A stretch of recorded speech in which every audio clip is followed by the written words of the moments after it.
Elvis Vong, and this is my first speech. It's titled The Orator.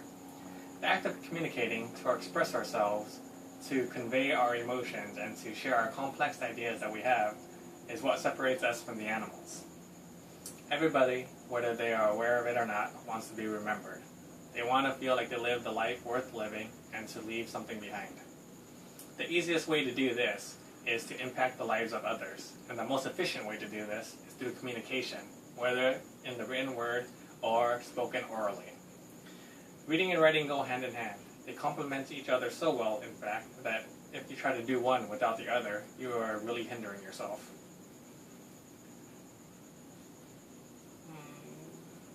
In the following paragraphs, I will explain what makes a speech a memorable one. The content has to be easily understood by the masses, and it has to have a great appeal to them. To accomplish this, in my suggestion, you should use humor, eye contact, have the ability to know what you're talking about, which would require a well-written outline of your speech, and naturally practice. Humor is a great way to keep the audience's attention. If you're able to get a few laughs out of the audience, then they are more likely to pay closer attention to what you are saying, so they don't miss out on any lurking punchlines that you may have hidden in your speech. Having the ability to make the audience laugh will make you a more likable person, and because of this, the audience will feel like you deserve their time rather than you are taking it away from them. People like to feel like they are giving you something rather than you taking it away. It's human nature. Keeping the audience on their toes with humor is a great way to keep the audience's attention and achieve a successful speech. One way to get the crowd going is to give a personal anecdote, some personal testimony that is relevant to the topic matter.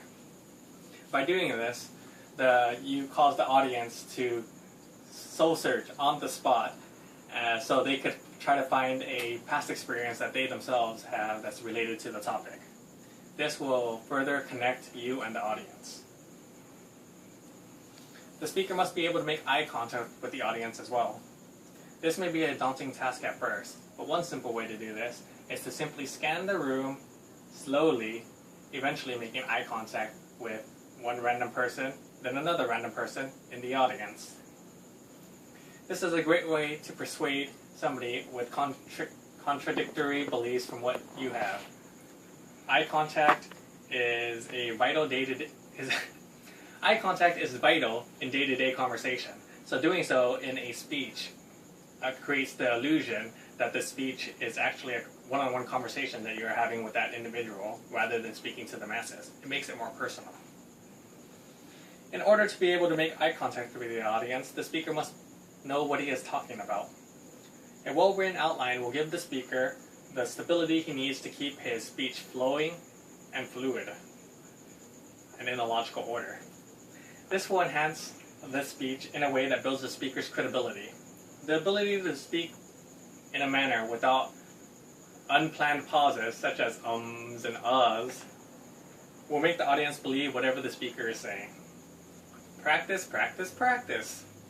The more the speaker practices his speech, the better it will be.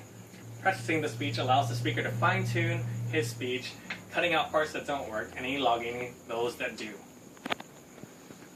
It allows him to practice his pace, and if done in the mirror or on a camcorder, allows him to see what he looks like when he is actually giving the speech. Speaking in the public eye is a very important skill to have in life. We now know that practice, a well-written speech, a little bit of humor, and are some vital factors to make a speech a memorable one. So if you leave here remembering anything about my speech, know that with a little bit of humor, a little bit of practice, and a dash of yourself, you too will leave a lasting footprint on the audience.